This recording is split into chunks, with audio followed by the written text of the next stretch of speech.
Isto porque o espiritismo é um campo imenso que não pode ser percorrido apenas numa noite aqui, nesta conversa que nós vamos ter. Mas vamos todos tentar pelo menos sair daqui com uma ideia geral.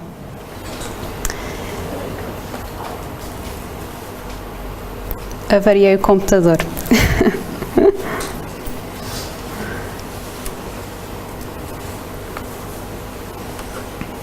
Sabes o que é que foi? Foi se calhar ao mudar a placa. Prontos, já passou então. Bem, esta é uma daquelas imagens que nós temos que parar e olhar duas vezes para ela para percebermos o que é que realmente se passa aqui. E como acontece com esta imagem, existem diversos campos nas nossas vidas que, se nós olharmos para eles só de relance, não vamos compreender do que é que realmente se trata.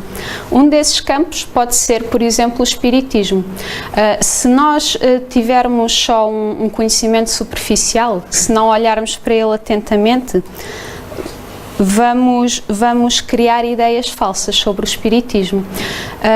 E essas ideias falsas fazem com que o espiritismo seja confundido com outro tipo de práticas que nada têm a ver com ele. E cria-se mesmo um estigma social. Vamos ver um vídeo que nos fala um pouco sobre esse estigma social que existe em relação ao espiritismo e que não se passa cá, em Portugal, passa-se no Brasil. Portanto, imaginem se aquilo que vão ver no vídeo fosse cá em Portugal, porque o Brasil é um país com uma mente muito mais aberta para este tipo de assuntos. E então o vídeo consiste num jovem que pergunta às pessoas da cidade dele o que é que elas entendem por espiritismo. Só. Acho que faça duplo clique. Basta um. Qual a palavra? O que vem na cabeça da senhora? Espiritismo, não sei, macumba, coisas de macumba, essas coisas que eu... Macumba? É. E você acha que o espiritismo está ligado com macumba? Eu acho. Sim, eu paro, por um par.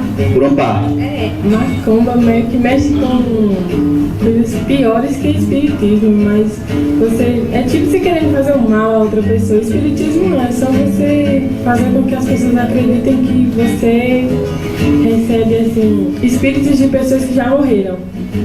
Macumba já é outra coisa. Feitiço. Espírito?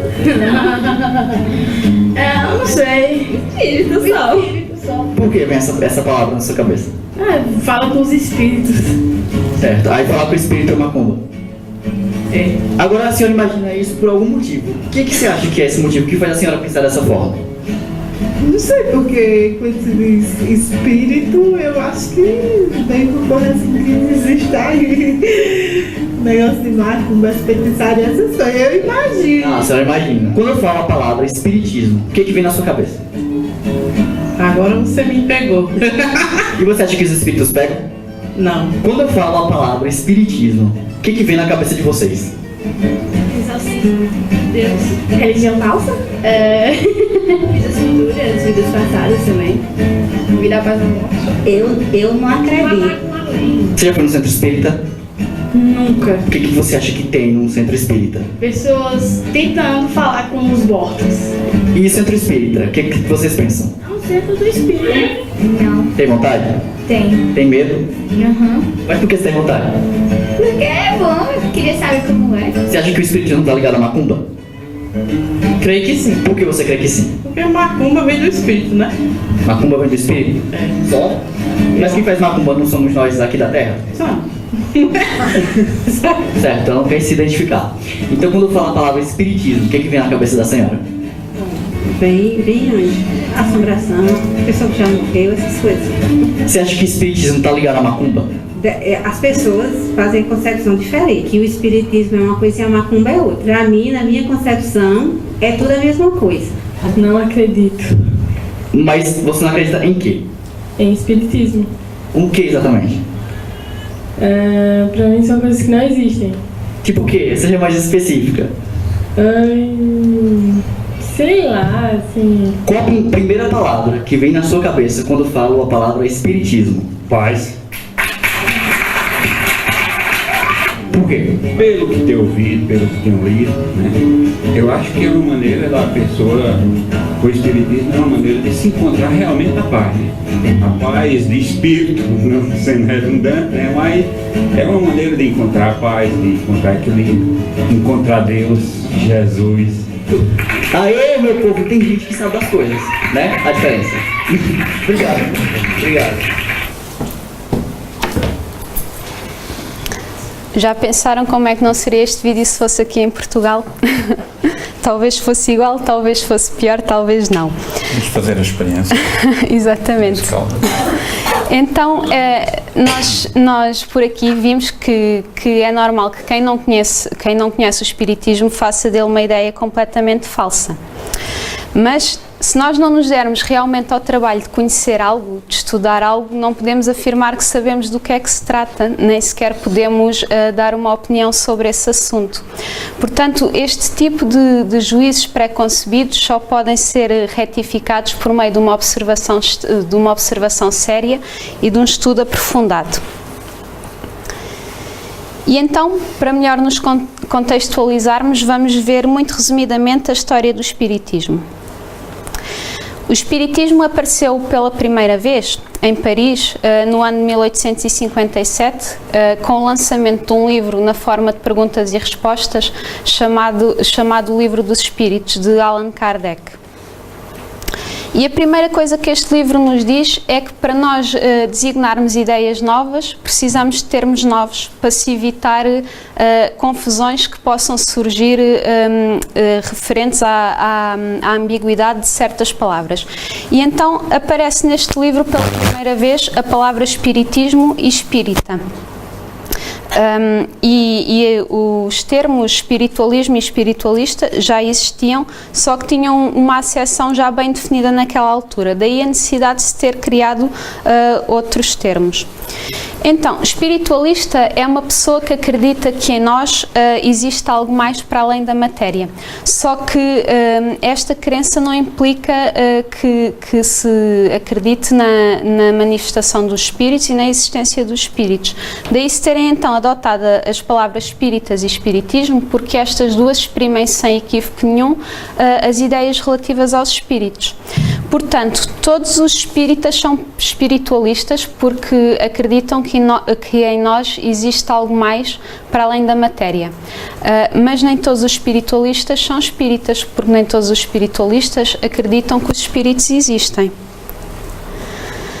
Quanto à palavra espírito, que também pode gerar alguma confusão devido à grande variedade de conotações que apresenta, dentro do contexto da doutrina espírita, refere-se à individualização do princípio inteligente do universo. Portanto, os espíritos são os seres inteligentes que povoam o universo, dentro do corpo de carne, quando estão no mundo material, ou quando estão despidos desse invólucro material no mundo espiritual. Assim, o Espiritismo tem por princípios as relações que se estabelecem entre o mundo material e o mundo dos espíritos, ou o mundo invisível, no meio do qual nós vivemos e estamos em constante contacto. E este mundo invisível não é assim tão difícil para nós de conceber, porque também antes do aparecimento do microscópio existia um mundo invisível que para nós era totalmente desconhecido e que escapava por completo aos nossos sentidos. E nós apenas conseguíamos percepcionar os efeitos desse mundo invisível, que era o mundo microbiológico. Efeitos esses que podiam ser, por exemplo, o bolor, certas doenças e a fermentação de certos produtos. Então, com a descoberta do microscópio, nós conseguimos detectar este mundo.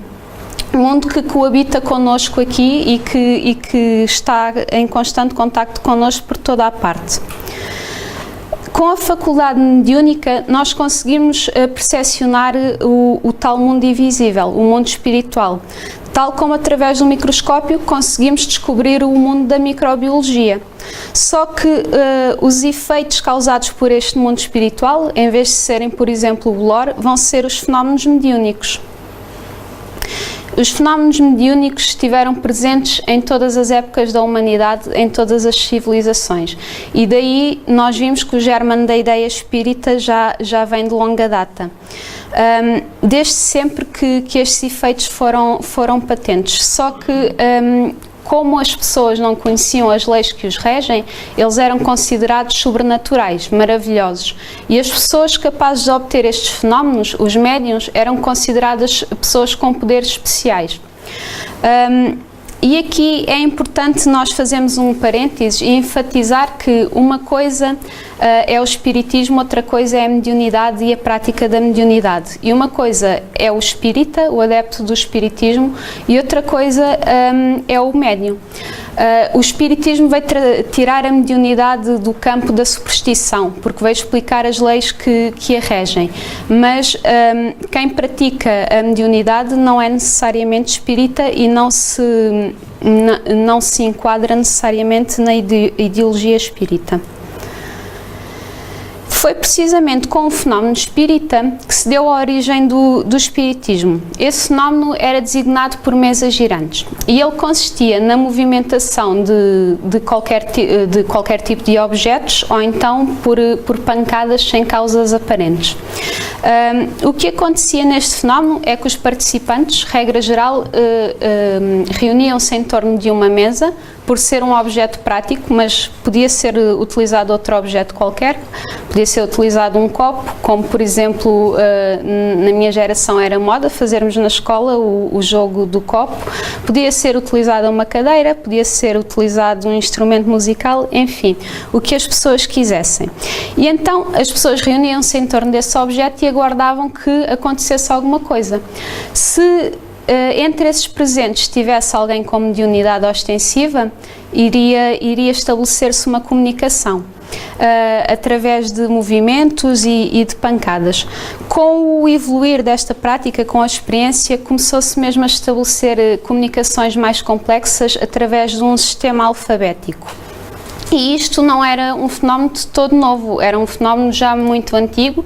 Por exemplo, o bispo Tertuliano, nos seus escritos, já nos relata este tipo de fenómenos. Mas, apesar de ser muito antigo, em meados do século XIX, tornou-se moda nos salões da alta sociedade, era usado aos serões e era usado também em festas, como jogo de festas.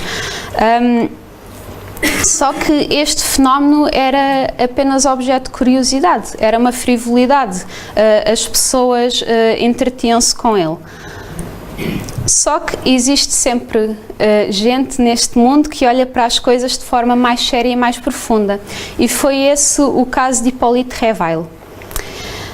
Hippolyte Réveil nasceu em Lyon, na França, a 3 de outubro de 1804, e mais tarde foi para a escola do famoso pedagogo Pestalozzi, em Yverdon, na Suíça, e onde aos 14 anos começou a lecionar várias disciplinas aos seus colegas que se encontravam mais atrasados. Quando ele concluiu os seus estudos, voltou outra vez para a França e começou a trabalhar como tradutor. Isto porque ele dominava várias línguas, como o alemão, o inglês, o italiano, um pouco de holandês e, claro, a sua língua materna, o francês. Ele trabalhava essencialmente como tradutor de alemão. Foi também membro de diversas sociedades académicas. Casou-se com uma professora chamada Amélie Boudet em 1832 e deu na sua casa cursos gratuitos para quem os quisesse frequentar.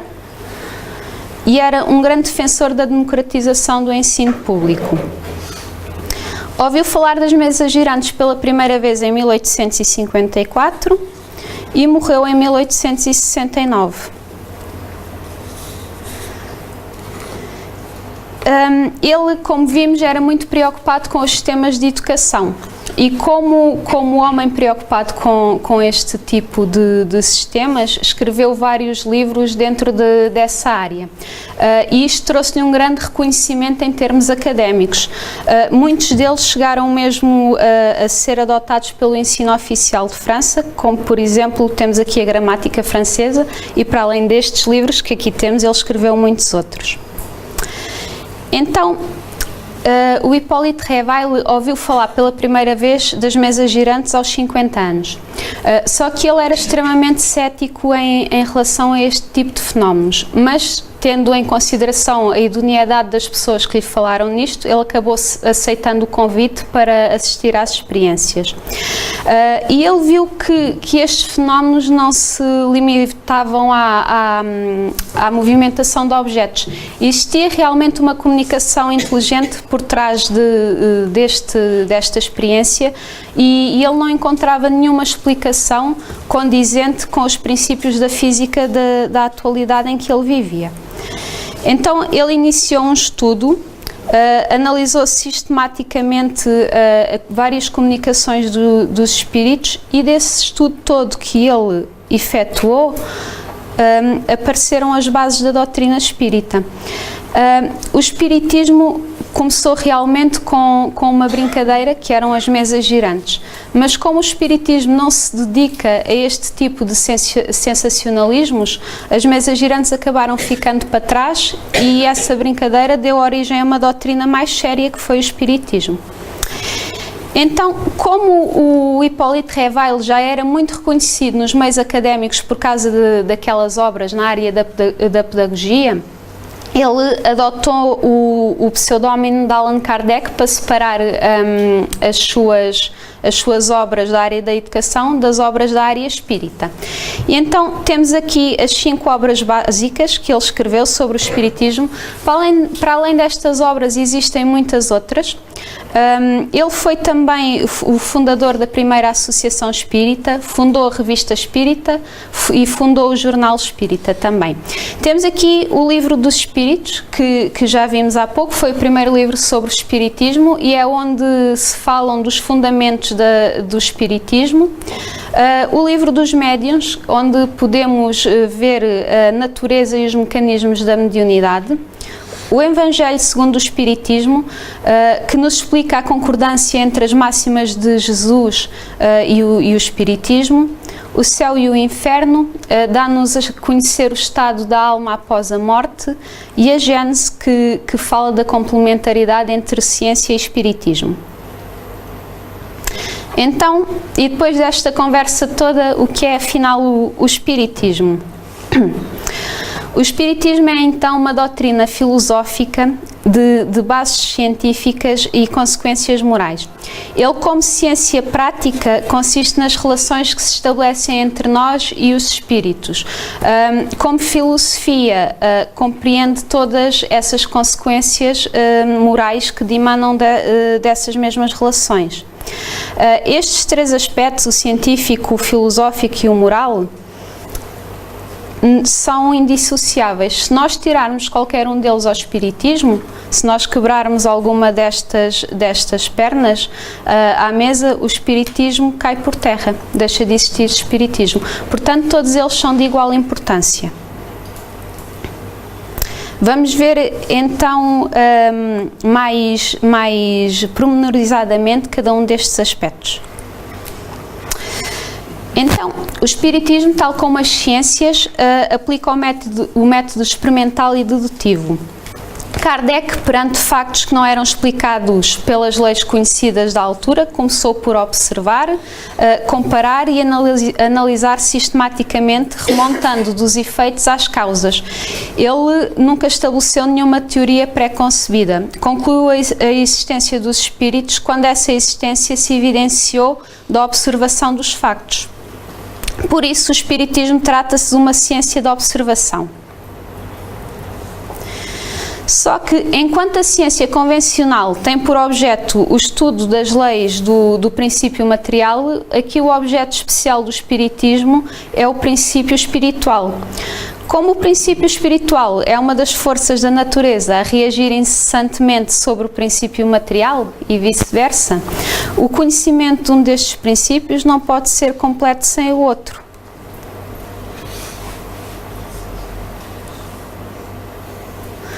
Dá-se assim o casamento do espiritismo e da ciência que nós consideramos convencional, porque eles se completam reciprocamente. Então, o espiritismo sem a ciência não teria bases de apoio, nem teria comprovação. A ciência sem o espiritismo acha-se na impossibilidade de explicar certos fenómenos só pelas leis da matéria.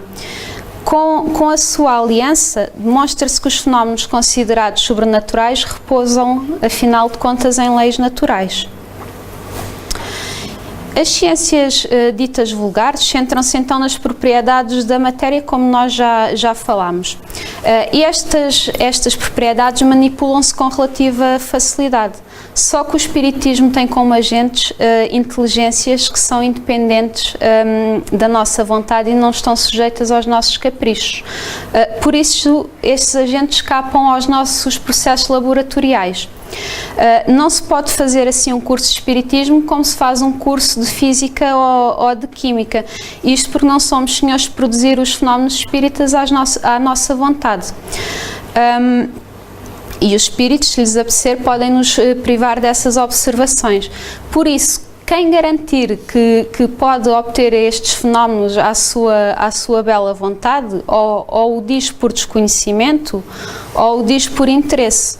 Mas nós sabemos que não é por se poder fabricar um perfume falso que o perfume verdadeiro não exista. Então, o espiritismo não é responsável por aqueles que abusam do seu nome em proveito próprio e que o exploram também em seu proveito próprio. Assim como todas as ciências, o espiritismo não estabelece como princípio absoluto, senão o que já se acha devidamente demonstrado ou então o que ressalta logicamente da observação. Se, entretanto, novas descobertas científicas demonstrarem que o espiritismo está errado acerca de algum ponto, a doutrina terá que se modificar nesse ponto. A parte científica do espiritismo pode ser lida e estudada no livro dos médiuns. Relativamente ao aspecto filosófico, o espiritismo dirige o apelo à razão e ao bom senso. Ele não propõe uma crença cega, antes pelo contrário, ele apela a que saibamos o porquê dessa crença. E uma fé baseada na verdade não teme o progresso, antes pelo contrário, anseia por esse progresso. E é precisamente à razão que se deve submeter tudo aquilo que venha dos espíritos. Isto porque os espíritos diferem entre si, tal e qual como nós aqui no mundo corpóreo. E existem muitos que se acham detentores de toda a verdade, sem na verdade, passa a redundância, o serem. Portanto, sempre que seja apresentada uma comunicação por parte de um espírito que vá contra o bom senso, contra a lógica ou contra dados positivos já adquiridos, essa comunicação deve ser rejeitada. E a melhor comprovação daquilo que nos ensinam os espíritos é a concordância entre revelações, que eles façam espontaneamente, que seja através de diversos médios e feita em diversos locais. E é nesta universalidade que vai residir a segurança e a fiabilidade da doutrina espírita. Então, o espiritismo tem 5 princípios básicos. O primeiro é a existência de Deus, que é a inteligência suprema e a causa primária de todas as coisas. Temos a imortalidade do espírito, que quer dizer que a única morte é do corpo. Quando o corpo morre, não significa que a vida acaba, ela continua, mas no mundo espiritual.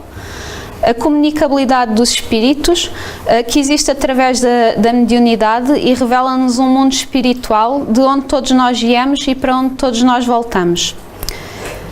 A reencarnação, que significa o retorno do espírito para o corpo, e esse retorno tem a ver com o nosso aperfeiçoamento moral e intelectual. E, por fim, a pluralidade dos mundos habitados. Isto porque acreditar que só o nosso planeta é habitado num universo tão grande e tão complexo seria um desperdício da obra de Deus e seria duvidar também da sua sabedoria.